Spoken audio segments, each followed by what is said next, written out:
They say Rome is eternal, but eternity is not built on marble and gold. Alone it is forged in whispers, in secrets, and in blood. Close your eyes, and imagine the Vatican of the late 15th century, not the holy place you think you know, but a fortress of power where the air itself smelled of incense and decay. Behind those ancient walls, men in robes spoke of God, yet plotted like kings, lusted like devils, and killed with the cold precision of an assassin's blade.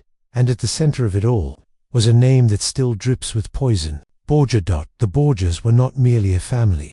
They were a stormy union of Spanish ambition and Italian cunning that would turn the papacy into a theater of seduction and slaughter. Their rise to power was as swift as it was scandalous, and their reign would leave Rome both dazzled and damned. Picture it: the marble halls lit by flickering candles, casting long shadows across walls painted by masters, cardinals in crimson, gliding like predators in a cage, servants moving silently, eyes lowered, ears open, and somewhere, always somewhere, the echo of quiet footsteps, belonging to someone you didn't see coming until it was too late. The year is 1492. While the rest of Europe mourns the death of Pope Innocent VIII, Rome prepares for a conclave, a gathering of princes of the Church, to elect the next pope. But this election will not be decided by divine inspiration. This is a game of bribes, alliances, and whispered promises made in candlelit corners. Into this deadly game steps Rodrigo Borgia, a man whose smile could charm a queen,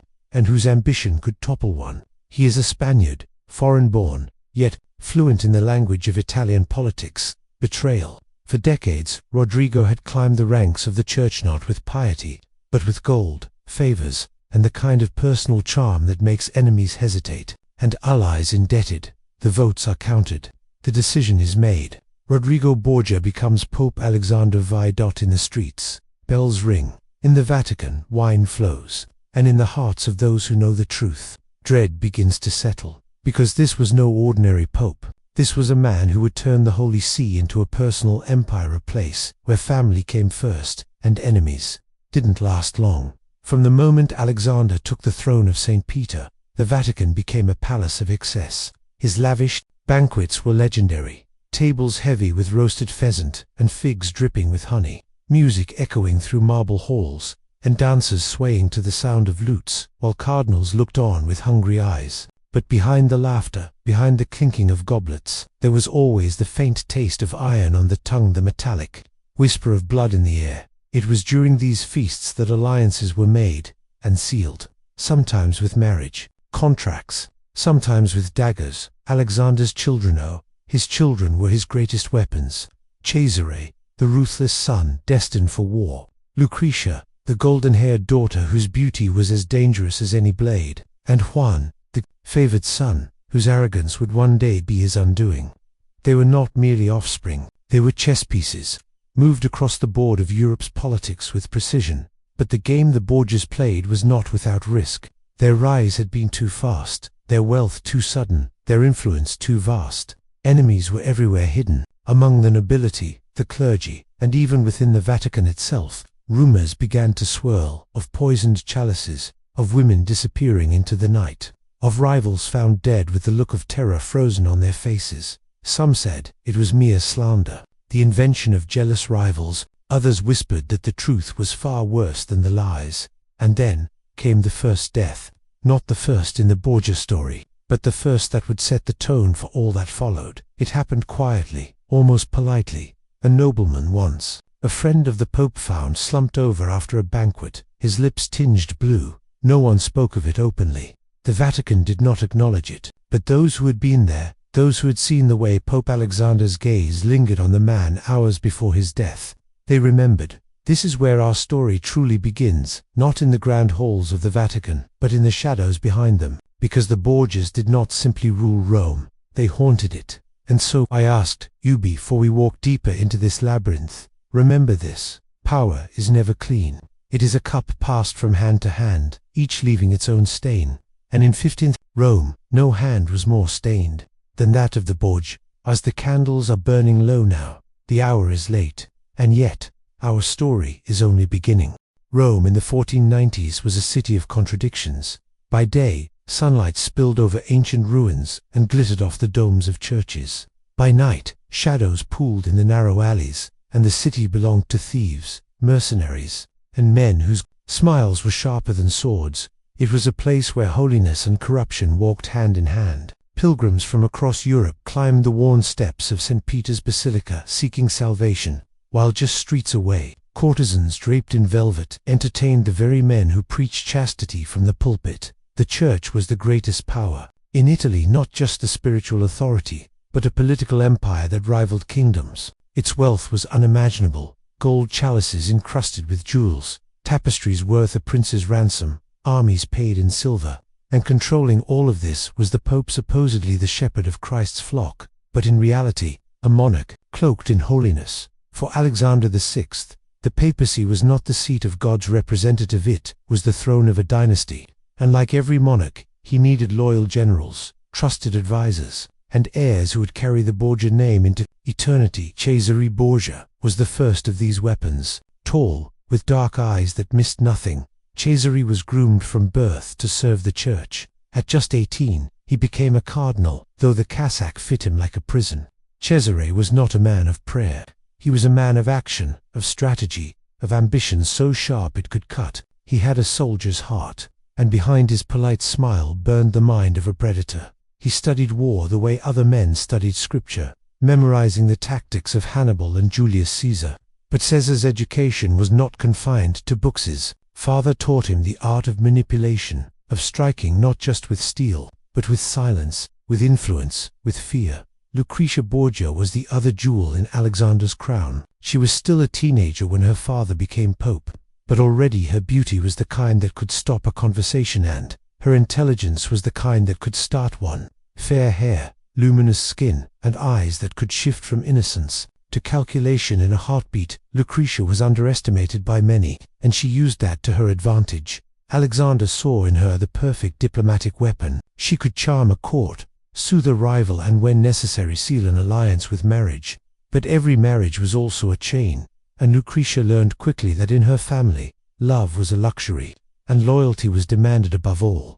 Then there was Juan Borgia, the Pope's favored son. Handsome, arrogant, and reckless, Juan was everything Cesare was not. While Cesare calculated his every move, Juan lived as though he were invincible. He commanded the papal armies not because of skill, but because his father wished it. This favoritism would fester in the shadows, planting seeds of resentment that would one day bear deadly fruit outside the Vatican walls. The political landscape was a chessboard soaked in blood. Italy was not yet a united country, but a patchwork of city-states: Florence under the cunning eye of the Medici, Milan under the steel grip of the Sforza, Naples ruled by a crown more fragile than it appeared, and hovering over them all was the French crown, watching, waiting, ready to swoop down into the Italian peninsula the moment weakness appeared. The Borgias thrived in this chaos. Every rivalry was an opportunity, every feud a ladder to climb. The Pope's Spanish roots gave him connections in the Iberian courts, while his children's marriages tied the family to powerful Italian houses. Yet for every alliance forged, a dozen enemies waited in the wings, each one dreaming of the day when the Borgia name would be erased from history. And so, the Vatican became less a holy sanctuary and more a fortress. Guards in bright livery patrolled the corridors. Food tasters sampled every dish before it reached the Pope's table. And still, whispers of poison haunted the air. It was during these tense years that the first major scandal erupted, a scandal that would hint at the darkness to come. A powerful cardinal, once a close ally, suddenly fell from grace. The charges were vague: corruption, treason, moral depravity. But in Rome, no one needed details. The truth, as always, was buried in the silence between words. Within weeks, his lands and wealth were absorbed into the papal treasury, and his name was spoken no more. Those who watched closely saw the pattern forming. Friend or foe, it made no difference. If you were useful to the Borgias, you were embraced. If you were not, you vanished. And yet, despite the fear, despite the enemies, the family's power only grew. They were like ivy creeping up the walls of an ancient building, slow, patient, and impossible to remove without tearing the stone apart. But in the shadows, something was shifting. A storm was brewing, one that would test not just the Borgia grip on Rome, but the bonds of family itself. Because the greatest danger to the Borgias was not always outside the gates. Sometimes it was seated at their own table. The summer of 1497 was unusually hot in Rome. The air hung heavy over the city, the Tiber River running low and sluggish, its waters dark as spilled ink. Inside the Vatican, the corridors were thick with rumor whispers that traveled faster than any messenger. At the heart of the gossip was Juan Borgia, Duke of Gandia, Captain General of the Papal armies, and Alexander VI's golden child. He had returned from a successful campaign in the Romagna and was celebrated with feasts and music. But beneath the festivities, tension coiled like a snake. Cesare watched from the shadows as his younger brother basked in the glow of their father's affection. He had fought for the Pope's cause in his own way through diplomacy, strategy, and quiet ruthlessness, but it was Juan who was publicly praised. To the outside world, it was Juan who embodied the Borgia power. On the night of June 14th, after a banquet at his mother's palace, Juan vanished. His last known sighting was leaving the home of his mistress, riding through the moonlit streets with a small escort. At some point, he dismissed his guards, an unusual move, but not unthinkable for a man so confident in his own invincibility. Passed with no word, the Pope, increasingly frantic, ordered a citywide search. Rewards were offered. Every alley was scoured, every whisper investigated. And then, the third day, fishermen, hauling nets from the Tiber, made a gruesome discovery. The body of Juan Borgia was pulled from the water. His velvet doublet was soaked and torn, his face pale beneath the summer sun. The marks were unmistakable. 9 deep stab wounds to the torso, his throat slashed, and a final wound driven through the mouth, a symbolic gesture in some circles, meant to silence forever. The shock in Rome was immediate. A son of the Pope, murdered in his own city. Theories bloomed like rot. Some whispered of jealous husbands, others of rival noble families seeking revenge, but the most dangerous whispers of all pointed to the Vatican itself. The investigation was swift and strange. Witnesses were questioned, then released. Evidence vanished. No arrests were made. Within a week, Pope Alexander declared the matter closed. Officially, Juan had been killed by unknown enemies. Unofficially, the city understood. Because in Rome, it was said, when a man dies with that many wounds, it is not the work of a stranger, it is the work of someone who hated him. Personally, eyes turned toward Cesare. The Pope's eldest son had motive resentment over his father's favoritism, frustration at being caged in the robes of a cardinal, and ambition that Juan's very existence obstructed. But if Cesare had played a role, he left no trace. He attended the funeral in somber black, his face carved from stone, his hand resting gently on his father's arm. For Alexander VI, the loss was devastating. The Pope locked himself in his chambers for days, refusing food, his wails echoing through the apostolic palace. When he emerged, he was changed. His grief turned to resolve, and his resolve to action. Juan's death left a void, and Cesare was quick to fill it. Within a year, he cast aside his cardinal's robes, taking up the sword and the title of Duke of Valentinois. He would be the papacy's general, now its strategist, its avenger, and if the rumors were true, the architect of its future conquests. But there was another figure in this tragedy, whose role was far more ambiguous, Lucretia Borgia. She had adored her brother Juan, but she was also no stranger to family politics. When her father's grief threatened to paralyze him, it was Lucretia who soothed him, urged him to focus on the living. Some saw this as compassion, others saw calculation. The murder of Juan was more than a family tragedy, it was a warning. In the world of the Borgias, blood was thicker than water, until it was spilled. From this moment on, Rome would speak of them not just as a family of ambition, but as a dynasty willing to devour its own. When Juan Borgia's body was lowered into the earth, something else was buried with him, the illusion of unity within the papal family. Cesare, freed from his cardinal's vestments, emerged into Rome not as a churchman but as a man of war. The transformation was startling.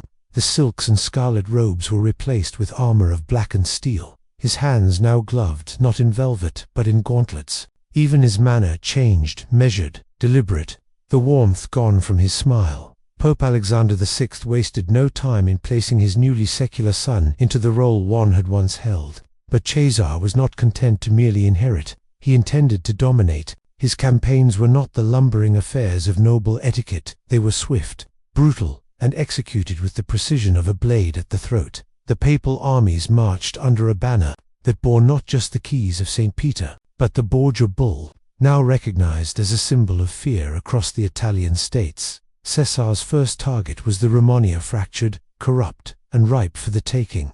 Town by town, he dismantled local rule, often inviting leaders to parley before having them executed in their own halls. His methods were cold and efficient, a blend of diplomacy and sudden violence that left survivors too terrified to rebel. But it was not only steel that Cesare wielded, it was charm. He could dine with an enemy one night and have him poisoned the next, smiling all the while. He knew when to threaten, when to seduce, and when to disappear entirely, leaving only rumors in his wake. Rome, meanwhile, grew richer under his campaigns. Gold poured into the Vatican, and Alexander VI, though aging, still reveled in his son's victories. For the Pope, Cesare was more than an heir, was the instrument through which the papacy could carve out a true secular empire. Yet Caesar's power was not without shadows. His reputation for cruelty deepened with each conquest. There were stories never officially confirmed of entire garrisons massacred after surrender, of noble families wiped out to erase future threats. His enemies began to call him Il Valentino, with a mix of fear and loathing, a title as elegant as it was dangerous. And then there was Lucretia, freed from her first marriage and wed into another political alliance. She had become a skilled player in her own right, governing cities in her husband's absence, maintaining correspondence with ambassadors, and, some whispered, with her brother himself. Their bond remained uncomfortably close, a subject of endless gossip among Rome's salons. But Cesare's enemies were not blind. The Orsini, the Colonna, the rival Sforza saw in him not just a general, but a potential tyrant. Plots began to form, alliances to solidify. Italy's patchwork of power was shifting, and at its center stood the son of the Pope, a man who seemed untouchable.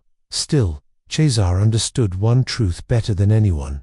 In Italy, power is never given, it is taken, and it must be taken again every day. What he could not yet foresee was how quickly fortune could turn, and how even the sharpest viper could be struck when the hand that fed it faltered.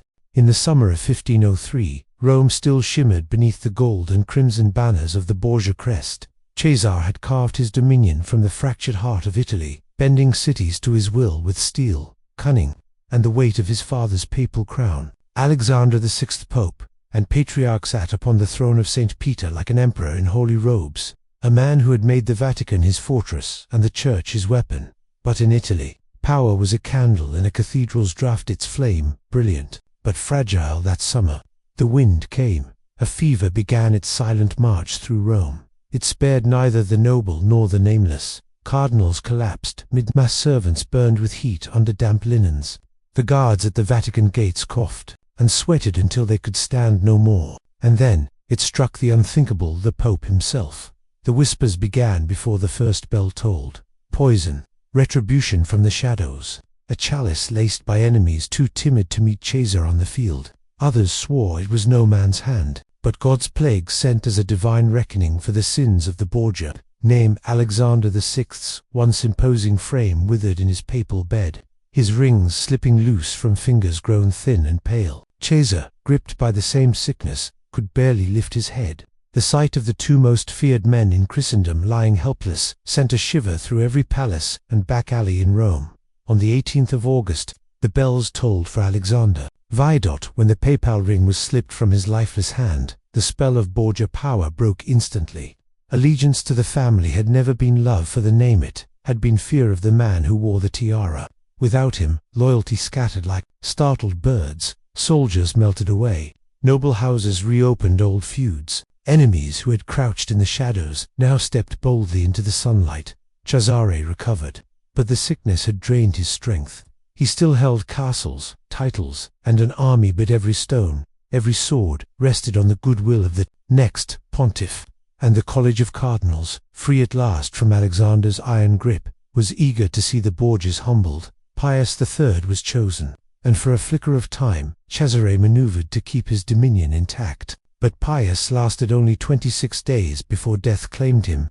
The next conclave became a silent war, fought in silk and incense. And Cesare made the gravest error of his life. He threw his weight behind Giuliano della Rovere, confident he could bend him to his will. Giuliano took the name Julius II. The warrior poped in from the moment he donned the tiara.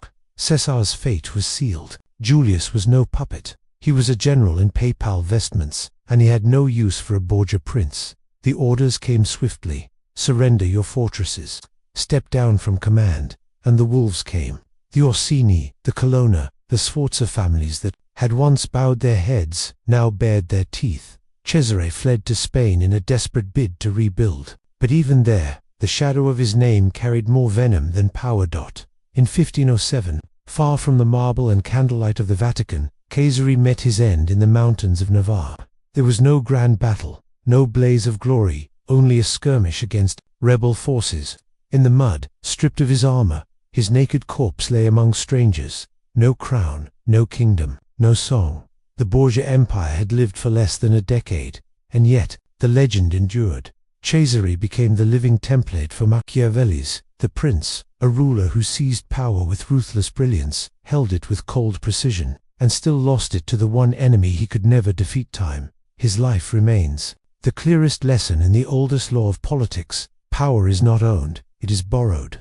And one day, the debt must be paid. Centuries have washed over Cesare Borgia's grave, yet his name still hangs in the air like the last note of a dangerous song. Historians comb the wreckage of his life like men panning for gold. Some pull up the image of a velvet-clad monster. Others, a brilliant mind too dangerous for the age that birthed him. To his enemies, he was the devil-given human form. To admirers like Machiavelli, he was the very blueprint of power. But the truth lives somewhere in the shadow between. Cesare was never just a man, he was a force, an idea sharpened into a weapon. He proved that ambition, when wedded to will, could twist the map of the world. That one mind, cold and precise, could cut kingdoms from chaos, and like all deadly ideas, he was irresistible and lethal. His fortresses are dust. His gold is green with tarnish. His banners have rotted to threads. But the machinery of his mind, the patience of his schemes, the elegance of his cruelty, the use of fear as a sculptor's chisel, those survived. They were stolen, studied, and folded into the strategies of kings, conquerors, and modern leaders who have never dared to speak his name aloud. In the corridors of power, where decisions are made in whispers, and the air smells faintly of blood, the ghost of Cesare Borgia still walks, and perhaps that is his truest victory, for as Cesare proved, power does not die with the body. It slips away, only to hide in the dark, waiting silent, patient for the next hand, ruthless enough to take it.